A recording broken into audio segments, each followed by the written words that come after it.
mindset, pour moi, aujourd'hui, c'est le mouvement perpétuel. C'est-à-dire qu'aujourd'hui, on est dans un monde où ça va très très vite, avec l'émergence de l'intelligence artificielle. C'est une révolution qui me fascine. Et pourtant, je travaille depuis 38 ans dans la tech, j'ai connu toutes les révolutions de la tech, mais celle-là, elle est vraiment d'une autre ampleur. Et je pense qu'elle va redessiner nos sociétés, nos entreprises, l'organisation des entreprises, le rapport au travail que l'on a dans les entreprises. Le mindset qu'il faut avoir aujourd'hui, je pense, c'est d'être capable de bouger en permanence, l'adaptabilité, l'agilité intellectuelle, plus d'intelligence relationnelle, de l'intelligence émotionnelle. Voilà. Il y a un basculement aujourd'hui qui s'opère.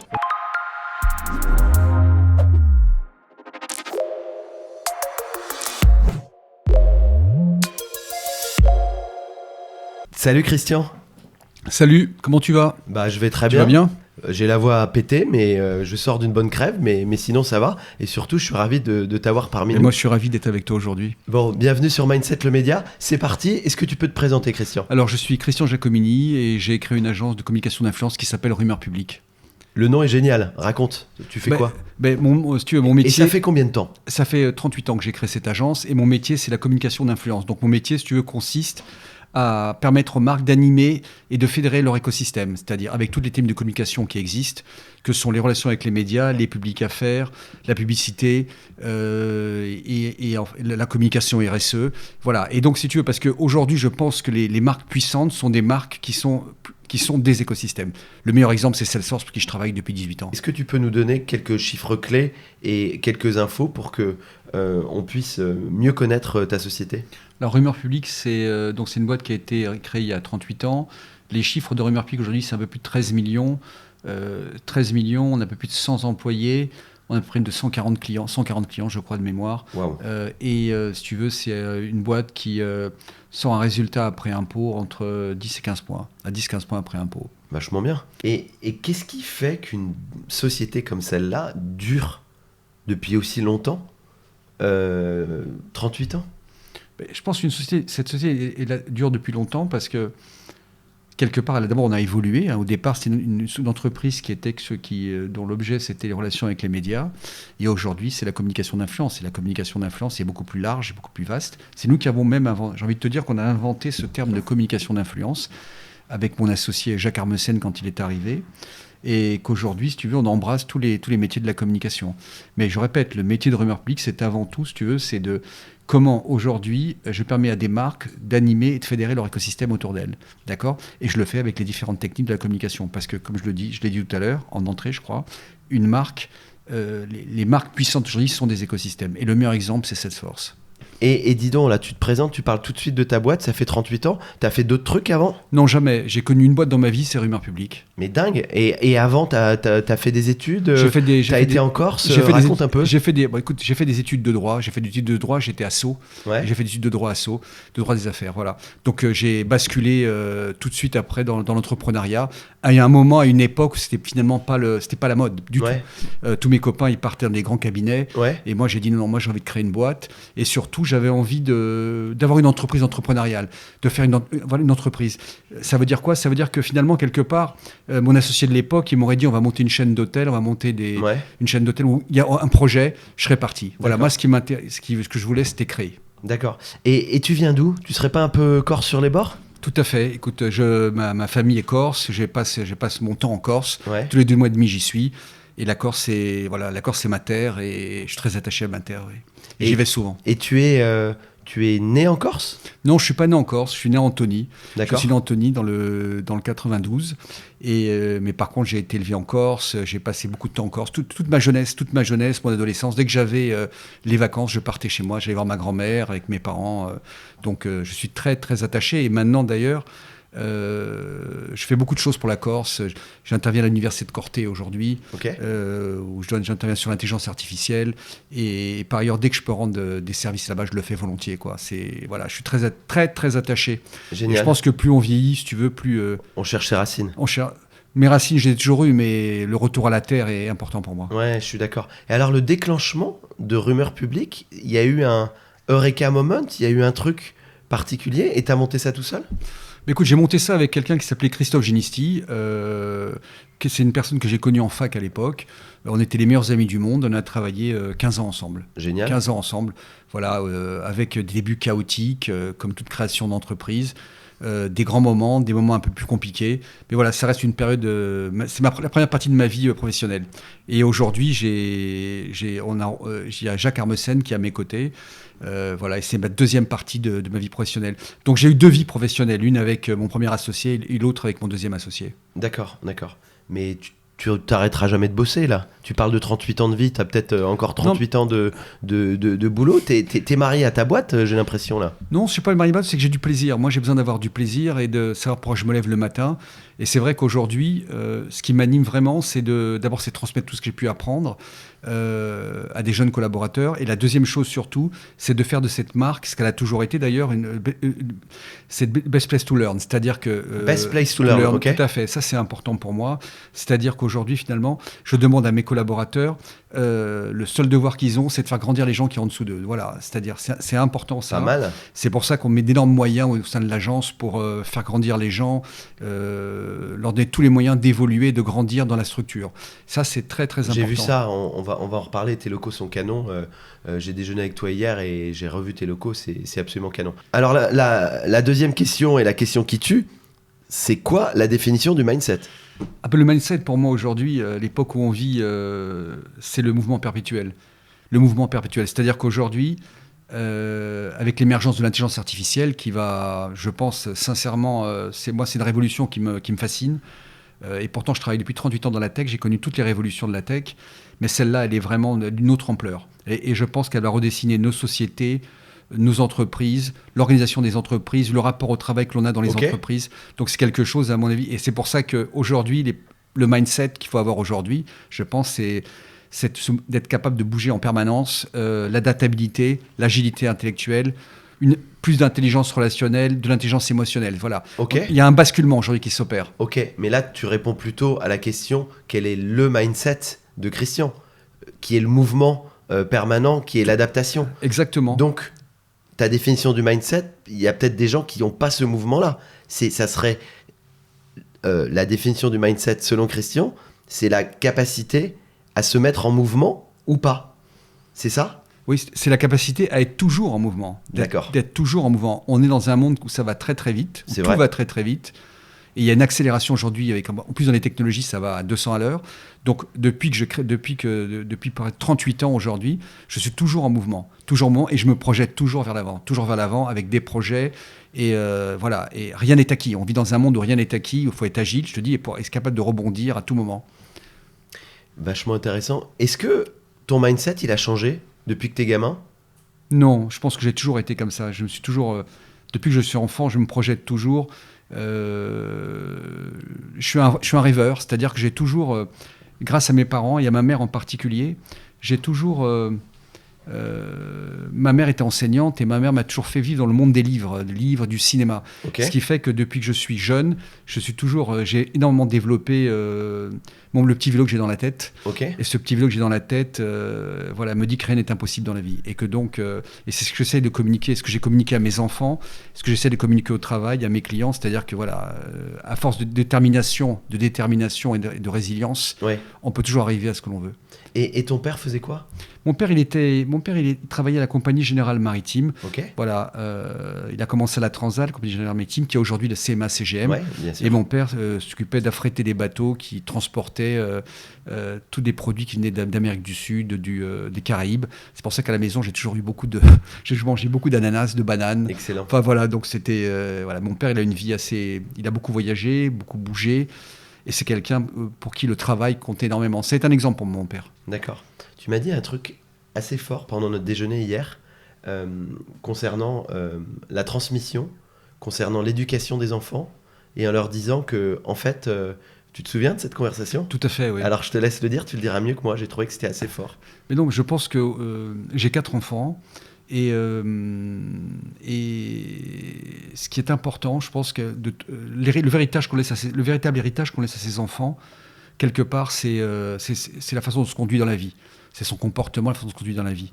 C'est ça. Le reste, l'argent, les propriétés, c'est bien, mais c'est pas l'essentiel. L'essentiel, c'est l'exemple que tu donnes à tes enfants, de ton comportement et la façon dont tu te conduis dans la vie. Ça me fait penser à la définition de la culture de mon ami Pierre Gobi qui dit la culture, c'est ce qu'on attend de toi sans qu'on te le demande. Donc ce que tu es en train de dire, c'est qu'en tant que père de famille, tu dois incarner, tu peux dire ce que tu veux à tes enfants, mais en réalité, c'est la façon dont tu te comportes qui va leur expliquer quel est le chemin selon toi et qui est la meilleure transmission possible à tes enfants. Tout à fait, c'est ce que mes enfants, c'est ce qu'un de mes fils m'a dit il y a peu de temps. Il m'a dit, papa, je suis ce que tu... voilà, je t'ai observé, je t'observe depuis que je suis né. Et il m'a dit, je te remercie de m'avoir mis sur le chemin, comme tu m'as mis sur le chemin, par ton comportement, par ta résilience, ton courage, ta détermination. Voilà, c'est... Super, c'est un beau compliment. Oui, c'est un compliment, mais ça remet les choses à leur place, si tu veux. Les enfants, ils ont besoin d'amour. Les enfants, ils ont besoin d'amour et d'avoir des exemples à la maison, quoi. Je crois que c'est important d'être exemplaire pour ses enfants, pour sa famille, pour sa femme, pour ses amis. Mais bien sûr. Voilà, et d'avoir une ligne de conduite.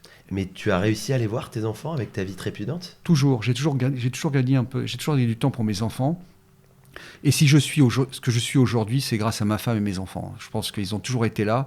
La vie d'entrepreneur est une vie compliquée, très difficile. Moi, j'ai eu des hauts, mais j'ai eu des bas aussi. Et ils ont toujours été présents à mes côtés. Et ils m'ont surtout donné la force d'être ce que je suis aujourd'hui. Je comprends. Et de ne jamais lâcher. Oui, ça tu l'as jamais, j'ai bien vu. Et le mouvement, c'est marrant, quand on est arrivé hier au resto, tu avais une façon de te comporter où, en fait, il fallait que ça aille vite. Il fallait que les choses se passent comme tu l'avais pensé, parce que tu étais déjà dans le coup d'après, dans notre conversation, etc. Et ça, c'est assez amusant de voir ce tempérament, tu vois. J'aime pas perdre de temps. Et le temps, c'est précieux, parce que le temps passe vite. Et j'essaie d'optimiser le temps que j'ai, tu vois, de l'optimiser. Je cherche toujours l'optimisation du temps pour vivre, et d'essayer de vivre pendant ce temps-là des choses qui sont fortes, quoi. Donc c'est vrai que je suis assez exigeant, mais surtout exigeant avec moi-même. Ouais, mais du coup tu l'es avec les autres. Et les gens qui ne savent pas que tu es exigeant avec toi-même vont te trouver exigeant, du coup. Peut-être, mais de toute façon, je pense qu'il faut être exigeant avec soi-même dans la vie. C'est surtout aujourd'hui, et plus que jamais, il faut être capable de refuser des choses. Moi, dans mon business, parfois, si tu veux, savoir dire non. Bien sûr. Je dis non, alors j'ai jamais couru après l'argent et le cash. J'ai toujours essayé de faire des choses qui avaient du sens pour moi.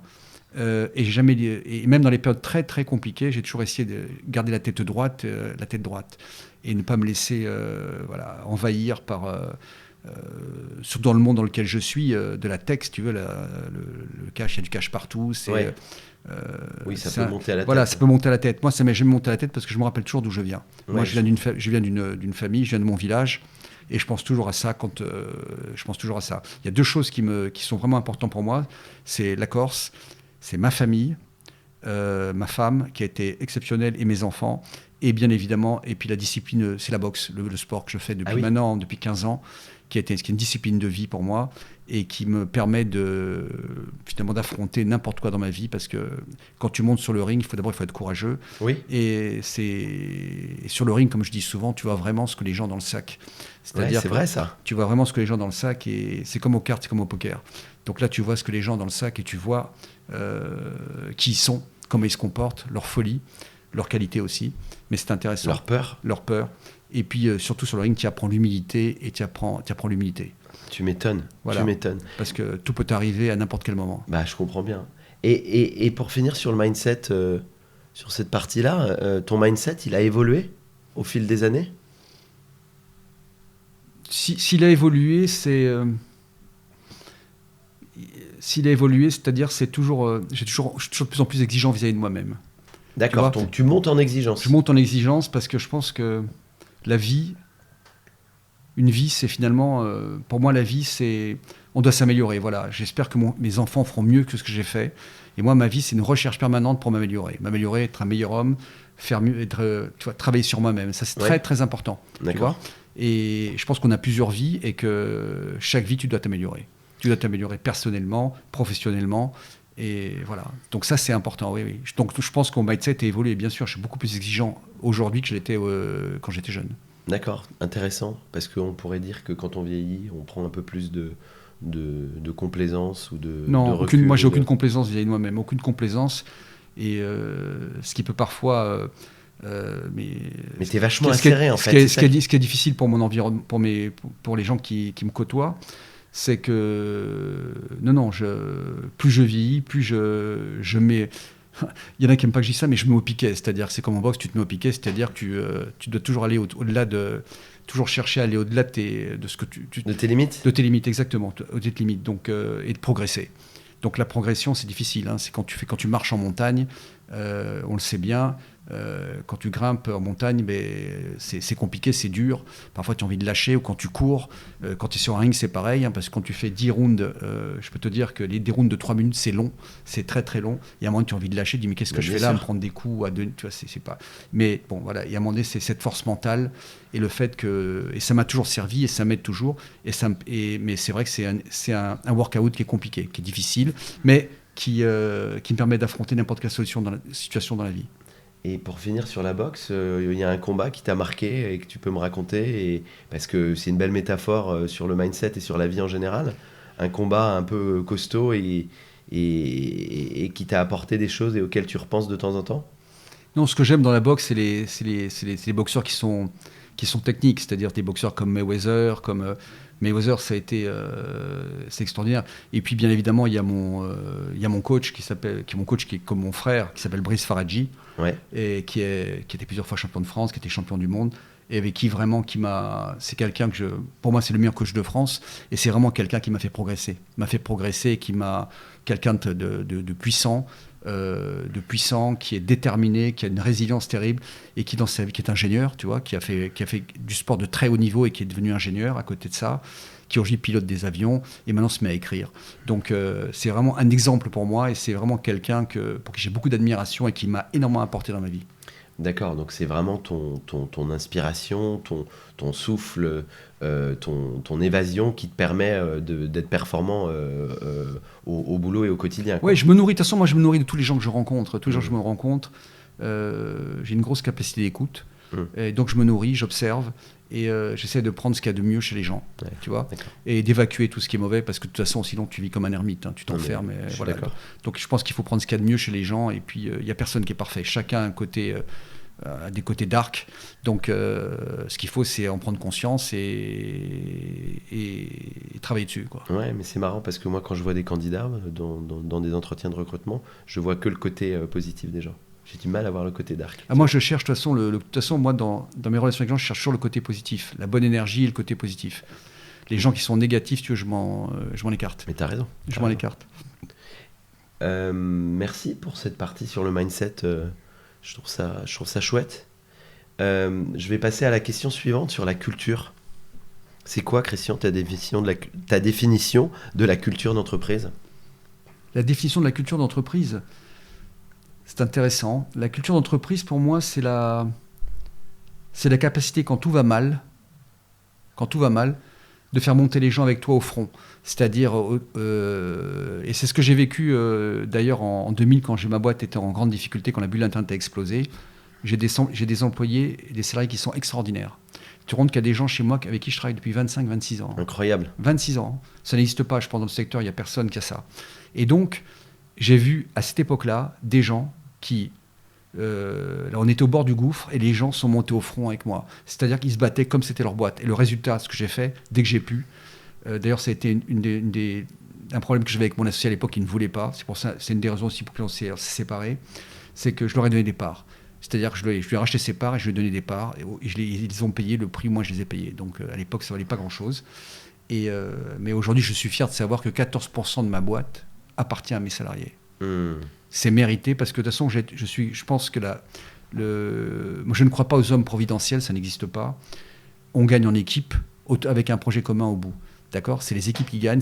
Et mon rôle, c'est d'être capable de mettre autour de la table des gens qui sont complémentaires et qui vont aller avec moi chercher qui vont monter, qui vont atteindre les sommets. Et justement, donc pour illustrer donc, la définition de la culture d'entreprise, tu dis c'est la culture, selon Christian, c'est être capable de continuer à avancer et faire front quand tout va mal, c'est ça ?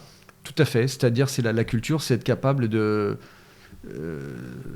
oui, c'est ça. C'est la résilience. C'est la résilience et être capable, quand tout va mal, de continuer à avancer. À avancer. Ok. Et donc, la culture de Rumeur Publique, tu as déjà commencé à en parler là. Oui. Est-ce que tu peux développer, étoffer et donner des exemples concrets qui vont incarner ce que c'est que la culture de Rumeur Publique ? Alors, la culture de Rumeur Publique, c'est trois choses. C'est d'abord le mérite. Ok. Méritocratie. La méritocratie, ça c'est très important Ok. pour moi. La bienveillance. Ok. La bienveillance, parce que... Alors, c'est un mot vachement non, galvaudé non, en mais ce moment. pour moi, c'est pas du tout galvaudé. La bienveillance, c'est-à-dire que je déteste la politique. Je Ok. déteste les politiques. Ok. Ce qui fait que j'essaie dans mon entreprise, les rapports sont assez directs. Ok. Quand ça va pas, on se le dit. Quand ça va bien, on se le dit aussi. Donc voilà, j'aime pas. La politique, c'est les politiques dans les boîtes, c'est des truqueurs pour moi. Ouais. Et je Donc- déteste les truqueurs. C'est pour ça d'ailleurs que je n'ai jamais voulu travailler dans une grande entreprise. Ouais, je comprends. Ouais. Parce que je veux pas vivre ça. Je vais pas vivre ça. Donc, Alors, méritocratie, La méritocratie, la bienveillance. la bienveillance Voilà. et Et la troisième chose, je pense que c'est l'agilité. L'agilité qu'on doit avoir. Le mouvement. Le mouvement. C'est le mouvement, comme toujours. Le mouvement. C'est-à-dire qu'on ne doit jamais se reposer sur ses lauriers. J'appelle ça fait rigoler les gens. Je parle ça de l'embourgeoisement, je parle. Ouais. Et je vais te dire, moi je suis inquiet quand tout va bien, pas quand tout va mal. Ah oui. Parce que quand tout va bien, c'est là où on se relâche, c'est là où on est plus vigilant. C'est comme sur le Et ring. je crois qu'il y avait un patron américain qui disait tout va bien, méfiez-vous. Ouais, tout à fait. Mais c'est comme sur le ring. Sur le ring, quand tu mènes le combat, tu dis que tout va bien, et puis à un moment donné, il y a un coup qui part, tu ne vas pas arriver, et tu es KO. Ben, c'est pareil. Donc c'est pour ça qu'il faut toujours être en alerte. Et surtout, je pense qu'on n'est jamais meilleur que dans la difficulté. Enfin, en tout cas, moi, si tu veux, dans la difficulté, c'est là où je suis le meilleur.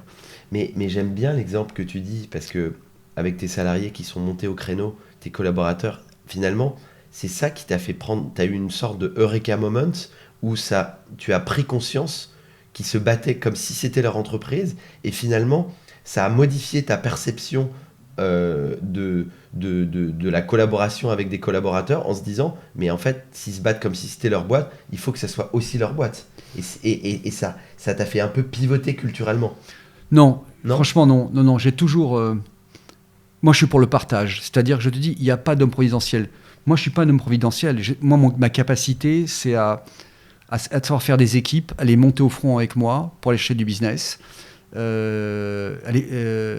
leur donner envie d'apprendre en permanence, tu vois, de les motiver à grandir, à progresser, ce que je m'impose à moi, d'accord.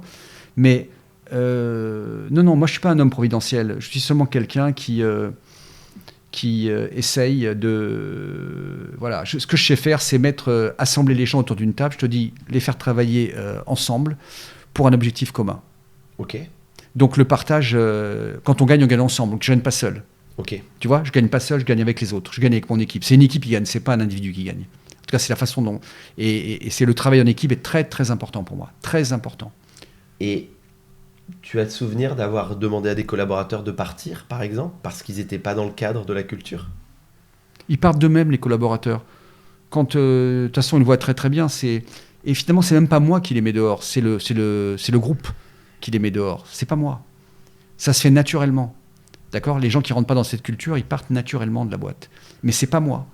Tu vois ? Je suis pas dans la violence. Moi, j'ai jamais été dans la violence au niveau dans ma façon de manager. Hein. Je suis pas dans la violence. Je suis exigeant. Je suis bienveillant. Et tout ce que j'ai dans le sac, je le donne à mes employés. Vraiment, je le donne à mes employés. Je fais ce qu'il faut pour eux. Donc, si tu veux, je fais le maximum. Pour leur donner les moyens de se développer, de grandir, de progresser. Donc, si tu veux, j'attends en retour de leur part, voilà, après, ils sont dans cette culture ou ils sont pas dans cette culture, tu vois, cette culture d'entreprise apprenante, voilà, où pour grandir, il faut toujours se remettre, il faut toujours remettre un peu il faut toujours se remettre un peu en cause, tu vois. La remise en cause, c'est important, tu vois. Bien sûr. La remise en cause, c'est important. Et il faut jamais lâcher. Et puis il faut se dire que voilà, une vie, on est là pour progresser, quoi, professionnellement et humainement. Et comment tu fais avec les jeunes, avec la nouvelle génération? Parce que tu as une culture quand même relativement forte. Et est-ce que tu as des techniques ou des questions en entretien de recrutement pour t'assurer que les petits jeunes, ils vont coller à la culture et ils vont bien s'épanouir là-dedans? Et est-ce que finalement, c'est pas parce qu'ils ont 20 ans de moins que c'est pas les mêmes? C'est comment tu fais? Écoute, j'ai pas spécialement de méthode. J'applique aux jeunes salariés que j'ai aujourd'hui. Je leur explique très clairement ce que c'est notre culture. Et si tu veux, je pense que... tu sais, les gens, je vais te dire, les gens dans les entreprises, je me mets à la place d'un jeune. Un jeune, quand il arrive dans une entreprise, il arrive là pour... en tout cas, une grande majorité, ils arrivent là bien sûr pour travailler, pour un salaire, bien évidemment, et c'est normal. Et la deuxième chose, c'est peut-être aussi pour grandir, pour apprécier, Oui. c'est-à-dire pour être heureux d'aller travailler le matin. Oui. Tu vois, c'est important. Oui. Moi, si tu veux, je fais tout ce que je peux pour que les gens, quand ils aillent bosser le matin, ils n'aillent pas avec des soldats de plomb, des chaussures en plomb au bureau. Bien sûr. D'accord ? Donc ça veut dire quoi ? Ça veut dire qu'à un moment donné, il faut leur donner les moyens de progresser, il faut que les gens qui les dirigent les fassent progresser, il faut leur donner un avenir, les projeter. Voilà, c'est tout. Il faut leur donner des conditions de travail qui soient bonnes. Et après, tout se passe bien. Je pense qu'il n'y a pas... Moi, j'en ai assez de ce débat qui est entre les anciennes, nouvelles générations. Non, je pense que... moi, tu vois, par exemple, je ne serais jamais resté dans une entreprise où mon manager ne me fait pas progresser. Je ne serais jamais resté. Sûr. Tu vois, j'ai besoin où mon manager n'est pas... à un moment donné, n'est pas direct avec moi, où il fait tu vois. Donc, si tu veux, il y a des... J'applique des choses relativement simples, finalement. D'accord. J'applique dans mon entreprise ce que moi, j'aurais aimé avoir dans une entreprise si j'avais travaillé dans une entreprise. C'est pour ça que, je dis souvent, ça va te faire rire, mais plus tu grimpes dans la hiérarchie de mon entreprise, plus tu as des droits, plus tu as des devoirs, plus tu as des devoirs, et moins, voilà, plus tu as des devoirs et moins tu as des droits. Voilà, moi, finalement, j'ai que des devoirs vis-à-vis de mes employés. Alors, bien évidemment, j'ai créé cette boîte, donc si tu veux, on peut dire que finalement, on ne peut rien me dire, il ne peut rien m'arriver. Si, parce que ce qui peut m'arriver si je ne suis pas bon, c'est que les bons, ils s'en aillent. Exactement. C'est tout. Donc, il faut bien prendre conscience de ça. C'est-à-dire que plus on monte dans la hiérarchie dans une entreprise, plus on a de devoirs et moins on a de droits. Ouais, c'est bien dit. Et ça reflète cette exigence que tu as envers toi-même. Exactement. Et on dit souvent qu'on ressemble à ses clients. C'est quoi la culture donc tu travailles beaucoup dans la tech, rumeur publique, essentiellement secteur de la tech, ou il y a d'autres secteurs d'activité? Non, il y a d'autres secteurs. Aujourd'hui, la tech, c'est 40%, le reste, c'est banque, assurance. Le seul secteur qu'on ne fait pas, c'est le luxe. Mais on est présent sur tous les secteurs, sauf le luxe. Et toi, particulièrement, tu t'occupes de la tech? Moi, je m'occupe de la tech parce que c'est mon ADN. Depuis le début, je travaille dans la tech. Je crois qu'aujourd'hui, enfin, on va parler de nos clients, mais j'ai travaillé et je travaille pour les plus belles flagships de la Silicon Valley, les plus belles boîtes de la Valley dans le logiciel, je travaille pour eux. Exemple? Des gens, il y a Salesforce, il y a Google Cloud, il y a alors Equinix, c'est pas du soft, mais c'est un géant, c'est le numéro 1 mondial du data center. Il y a Stripe, pour qui j'ai travaillé pendant longtemps. Qui a d'autres? J'en oublie. Il y a... Ouais, mais on voit bien, c'est pas grave. Mais quels sont... comment tu vois leur culture à ces entreprises-là? Il y a des choses qui te marquent. Comment tu pourrais décrire ce type de culture d'entreprise de tech? C'est une culture où ça va très très vite, où la pression est maximale. C'est une culture aussi de la méritocratie, parce que c'est vraiment une culture de la méritocratie, du mouvement perpétuel, c'est-à-dire que rien n'est acquis. C'est-à-dire que quand tu vois ce qui se passe aujourd'hui avec l'intelligence artificielle, moi j'ai jamais vu ça, une technologie qui évolue aussi vite, je parle en semaine. Je parle même pas en mois, je parle en semaine. Donc si tu veux, il faut s'accrocher au train là. Tu es dans un TGV qui va à 200 à l'heure, il faut t'accrocher à ça. Donc si tu veux, intellectuellement, c'est ultra stimulant pour moi. Et je trouve que c'est stimulant, et c'est ça que j'aime chez eux.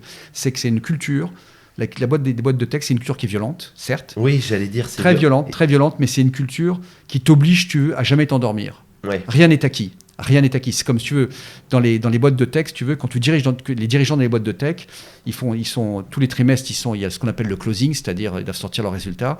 Donc tu peux faire pendant un an refaire tes résultats, et puis si 6 mois après tu fais 2 trimestres qui sont mauvais, t'es dehors.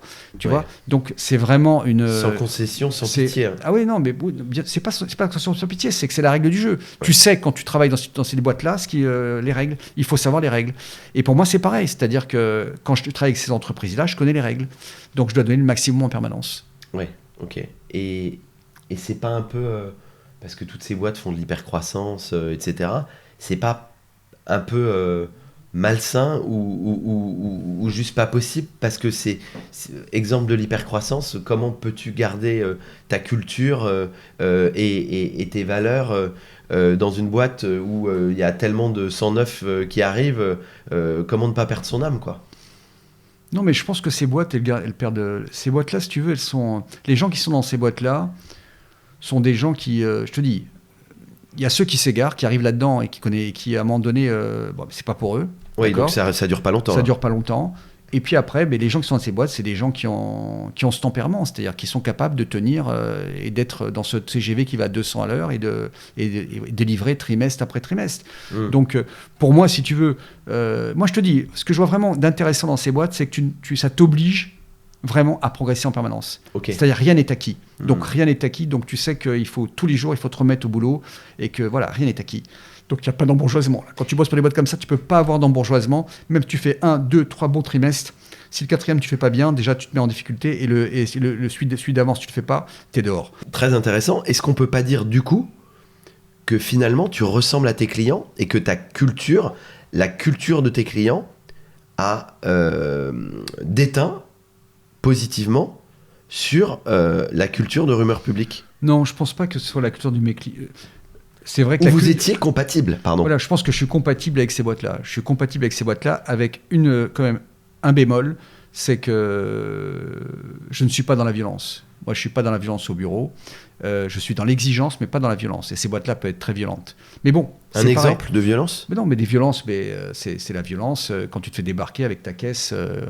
Du jour au lendemain. Du jour au lendemain. Mais bon, les gens qui vont là-dedans le savent. Oui, les règles du jeu sont claires. Les règles du jeu sont claires. Je veux dire, moi, jamais j'attaquerai... parce que les règles du jeu sont claires. Tu sais, il faut savoir, voilà, tu es très bien payé, tu gagnes très bien ta vie dans ces boîtes-là. Donc après, l'exigence, elle est maximale. Elle est maximale et puis il faut connaître. Voilà, c'est comme ça. Ok. Et tu as entendu parler là du fameux, comment ils appellent ça, 969 ou je sais plus quoi, où ils disent, ou 10, je sais plus le chiffre exact. En gros, ils disent qu'il faut travailler du lundi au samedi de 8h du matin jusqu'à 8h du soir. Et il y a 3 chiffres dont j'ai oublié. Et les Chinois et les Américains dans la Silicon Valley maintenant disent, en fait, si on veut réussir, notamment dans l'IA, etc., nous, boîtes de tech, il faut qu'on travaille plus que les autres. Et on va travailler aussi le samedi inclus. Et donc, il y a des gens qui disent ça va créer beaucoup plus de burn-out, beaucoup plus de gens qui vont être laissés sur le chemin parce que c'est pas humain de travailler autant. T'as entendu parler de ça ou pas? Non, j'ai pas entendu parler de ça. Mais qu'est-ce que tu en penses? Mais d'abord, je pense que tu sais, on dit aux États-Unis ils travaillent beaucoup, mais en France on travaille beaucoup aussi. Il faut arrêter de dire qu'en France on travaille pas. C'est pas vrai. Ce n'est pas vrai du tout. On fait des heures, beaucoup d'heures en France. Maintenant, moi, je pense que les gens ont droit à avoir une vie privée. Oui. D'accord. C'est très important, l'équilibre de ta vie privée et ta vie professionnelle. C'est très, très important. Et que les gens ont le droit, être payés correctement et avoir une vie privée. Oui. D'accord. On a une vie en dehors du travail. Oui. Ça, c'est important. Oui. On a une vie en dehors du travail. Le travail, ça ne peut pas être que ta vie. Non. D'accord. Et parce que, de toute façon, quand le travail est que ta vie, ça crée des déséquilibres. Ouais. Et c'est pas bon. Donc, non, moi, je ne suis pas pour ce système-là. Je pense que il y a du... On va trop loin. On va trop loin. Quand il faut travailler, on travaille. Et puis, à un moment donné, il y a des moments de repos, de détente, etc., pour se régénérer et repartir. Donc, non, je ne suis pas pour un système comme ça. Ok, très bien. Tu m'as tendu des perches pas mal dans notre discussion parce que tu es un passionné comme moi et tu m'as beaucoup parlé en filigrane de l'IA. Donc, tes clients utilisent énormément d'IA, Oui. Les Salesforce et consorts. C'est quoi ta vision aujourd'hui de l'IA par rapport à ce qui se passe dans les entreprises, par rapport à l'humain, par rapport au mindset? Gilles Babinet, on s'est rencontrés par lui, dit un truc que j'adore dire, c'est que selon Gilles, l'intelligence artificielle est au moins plus importante que l'électricité, le démarrage de l'électricité quand c'est arrivé. Je pense qu'il a raison. Comment tu vois les choses et aujourd'hui comment ça bouleverse tout? C'est quoi C'est un peu compliqué comme question. Mais... Non, mon avis, c'est que... D'abord, je suis d'accord avec Gilles. Gilles a raison. On en parle assez souvent ensemble. Je pense que cette vague de l'IA, de cette technologie, c'est la vague la plus impressionnante que j'ai vue, moi, qui va vraiment changer la société, le rapport qu'on a au travail, les entreprises, l'organisation. Donc ça, c'est clair. Ça fait beaucoup de choses. Hein. Donc ça, je suis totalement d'accord avec lui. Donc c'est vraiment une révolution qui est pour moi plus importante même qu'Internet et compagnie. Hein. Ouais. C'est bien au-delà. Ouais. Ça, c'est la première chose. La deuxième chose, je pense que il faut arrêter d'avoir peur de l'IA. L'IA, ce n'est qu'une technologie, ce n'est qu'un outil. Ouais. Donc l'IA sera ce qu'on veut en faire et des usages qu'on veut en faire. Bien sûr, c'est bien dit ça. Donc si tu veux, je pense que l'IA peut permettre à des gens pas mal de s'émanciper, c'est-à-dire à des gens, si tu veux, de progresser, d'accord?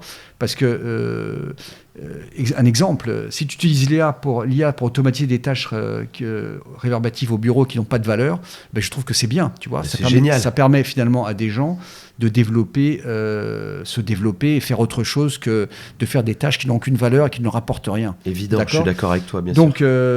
mais je pense que dans le monde dans lequel on va vivre demain, ce qui va vraiment provoquer l'IA, c'est que par exemple, à l'école, on a toujours valorisé l'intelligence conceptuelle. Une intelligence conceptuelle, c'est-à-dire, c'était les gens qui étaient bons en maths, enfin des gens qui sont capables d'analyser rapidement, de faire de l'analyse, qui étaient avoir une certaine forme de logique, tu vois, c'était les gens bons en maths. Je pense que l'IA demain, les managers de demain seront des gens qui auront d'autres qualités, parce que l'IA ira beaucoup plus vite que n'importe quel être humain pour faire ce que t'amène à faire une intelligence conceptuelle. Bien sûr. Je pense que ce sera tous les gens qui ont su développer une intelligence relationnelle, émotionnelle et sociale. D'accord. Okay. Parce que le dirigeant de demain, c'est quelqu'un qui sera capable finalement d'amener un conseil d'administration, d'amener une équipe, si tu veux, de les transcender, de les inspirer et de les faire travailler ensemble. Donc, intelligence émotionnelle, humaine, soft skills, au-delà de l'intelligence conceptuelle, oui, ouais, tout à fait. Ouais. Parce que l'intelligence conceptuelle, c'est bien évidemment. Et c'est bien, c'est important. Mais ce ne sera pas suffisant. Parce que ce ne sera pas suffisant et ce sera à la portée de tout le monde. Parce que tout le monde pourra, si tu veux, tu poseras une question. Aujourd'hui, tu te rends compte que aujourd'hui, tu as des agents intelligents qui aujourd'hui, on les a nourris dans ces algorithmes. Ouais. Ces agents intelligents, c'est des algorithmes. Oui, machine learning et des agents IA. Ouais. Voilà, on les a nourris avec, par exemple, tout le cursus d'un doctorant ou d'un PhD, si tu veux. Ouais. Et donc, tu peux avoir au bureau à côté de toi un PhD ou un doctorant à qui tu vas poser des questions avec de l'IA générative. Tu vas poser des questions, tu vas discuter avec lui. Donc, voilà.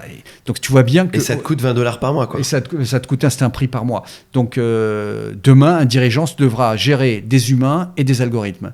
Tu vois. Et dans les algorithmes, tu auras des gens des algorithmes qui ont été nourris, si tu veux, par exemple, au cursus d'un doctorant, tu vois. Mais est-ce que ça veut dire que le dirigeant d'aujourd'hui, voire de demain, aura besoin de qualités très différentes qu'avant ?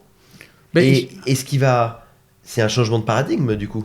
C'est un changement total de paradigme. Je pense que les dirigeants de demain sont des gens qui auront vraiment une intelligence relationnelle et émotionnelle très, très importante, très forte. Exactement à l'inverse de nos amis patrons de très grosses boîtes des administrations qui ont fait l'ENA, Polytechnique, voilà, et qui sont des machines conceptuelles, mais qui ont un manque souvent, pas tous, faut pas généraliser, mais certains ont un manque de soft skills, d'intelligence émotionnelle et sont glaçants. C'est pour ça que oui, tout à fait. Et c'est pour ça que je dis d'ailleurs, tu veux, ça me fait sourire, de dire que finalement, c'est quelque part les intelligences qui vont être valorisées demain sont des intelligences qui sont propres à l'humain, c'est-à-dire c'est propre à l'homme, c'est vraiment ses qualités, c'est-à-dire ses émotions, son empathie, ses qualités en termes d'empathie, etc. Tu vois. Donc c'est vraiment, on revient sur l'intelligence sociale. Donc, parce que demain, je te dis, les gens qui seront vraiment, c'est les gens insightful, c'est-à-dire les gens qui seront capables d'amener les gens, de fédérer des gens autour d'eux, de les amener sur des projets, de les faire travailler ensemble, des gens qui auront des réseaux importants, tu vois, des réseaux importants, relationnels. Voilà, parce que je te dis, la machine ne fera plus vite qu'eux. Mais donc c'est une bonne idée. C'est une bonne nouvelle, parce que ça veut dire qu'il y a finalement, en étant un peu sarcastique, ça veut dire que l'IA est un enabler d'une meilleure humanité. On aura plus le temps de se concentrer sur l'humain. En fait. Si je te dis, si on en fait un bon usage, je pense que c'est vraiment un... Si on en fait un bon usage, cette technologie fera progresser l'humanité. Si on en fait un bon usage. Ouais, Mais une chose que je voulais dire quand même, c'est que, tu sais, moi, donc, je suis dans cet univers de l'IA, mais plus l'IA avance, plus je vois cette technologie se développer, plus par contre, tu dois renforcer tes bases. Tes bases, c'est-à-dire, et moi, en l'occurrence, c'est la lecture, c'est-à-dire vraiment renforcer mes bases, ma culture générale, parce qu'il y a une chose, bien évidemment, où il faut se méfier avec l'IA, c'est bien évidemment tout ce qui est, c'est être capable à un moment donné de développer, quand tu reçois de l'information, une capacité d'autocritique, d'analyse. Bien sûr. D'analyse d'autocritique, c'est-à-dire que l'information, aujourd'hui, tu sais très très bien que beaucoup d'autocrates aujourd'hui se servent de l'IA pour écrire l'histoire, pour raconter l'histoire telle qu'il aimerait qu'elle soit. Donc, un certain Monsieur Trump. Je ne ferai pas de commentaire, voilà, mais voilà, je parle beaucoup d'autocrates. Donc, si tu veux, ça veut dire quoi ? Ça veut dire que, quelque part, l'IA va nous obliger à développer davantage d'autocritique et à réfléchir par nous-mêmes.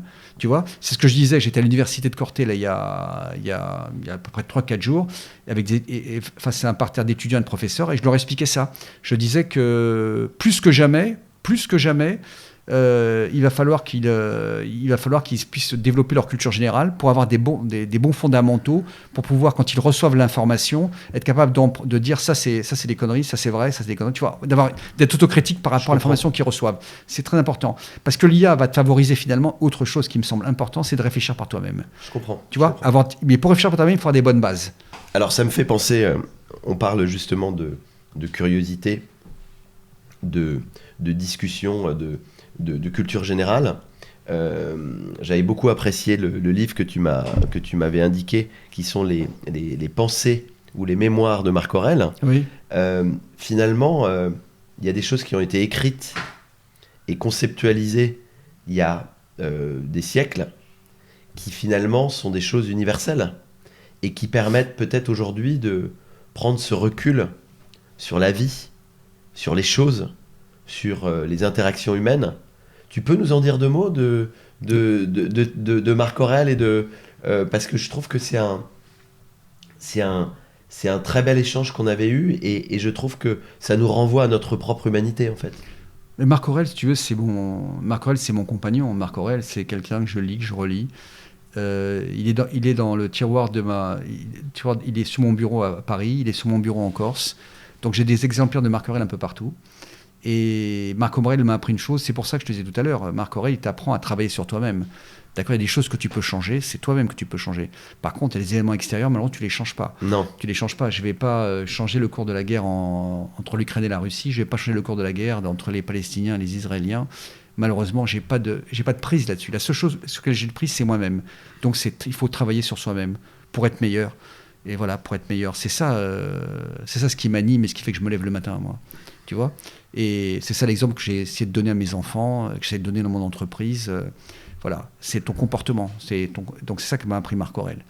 Et quand j'ai des doutes, quand je suis en difficulté, je reprends Marc Aurèle et je lis ça. Parce que Marc Aurèle, il ne faut pas oublier une chose, il a vécu une période très très compliquée pour Rome, et une période qui était très très dure, très très dure. Donc sa vie a été compliquée à Marc Aurèle. Okay. Donc dans l'adversité, il faut jamais lâcher, toujours tenir la barre, et c'est ce que j'appelle toujours dire, voilà, et les gens qui sont comme ça, c'est les gens qui ont des colonnes pour moi, tu vois, qui ont une vraie colonne vertébrale. Je comprends.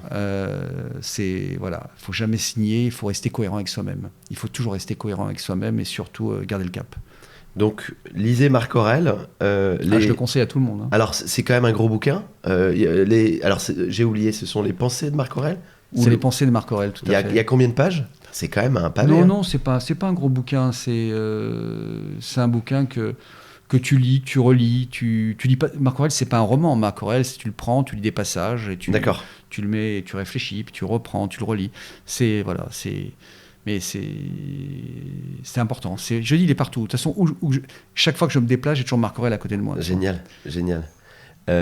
Merci beaucoup, Christian. C'est passionnant. Et puis j'aime bien parler au-delà du business, de ce genre de choses qui sont quand même fondamentales. Et Marc Aurèle en est un bon exemple. Et une autre question à un expert du métier, c'est quoi une bonne idée ?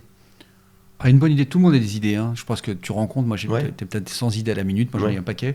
Une bonne idée, c'est une idée qui est bien exécutée. Voilà. Ah, vachement intéressant. Une bonne idée, c'est une idée qui est bien exécutée. Voilà. Donc c'est pas la qualité de l'idée. Enfin, la qualité de l'idée, c'est son exécution. C'est l'exécution. De toute façon, tout le monde a des bonnes idées, je le dis tout le temps. Mais ce qui fait la différence, c'est l'exécution. C'est l'exécution, c'est la qualité de ton exécution. Le reste, c'est du bullshit. C'est du bullshit. Oui. Hyper intéressant. Je vais te poser une dernière question pour clôturer cette discussion passionnante, même si j'aimerais bien continuer, parce qu'on a plein d'autres choses à se dire. Est-ce que tu aurais un conseil, un point de vue, quelque chose à partager aux gens qui nous écoutent et qui nous regardent dans cette époque qui est quand même pas très simple ?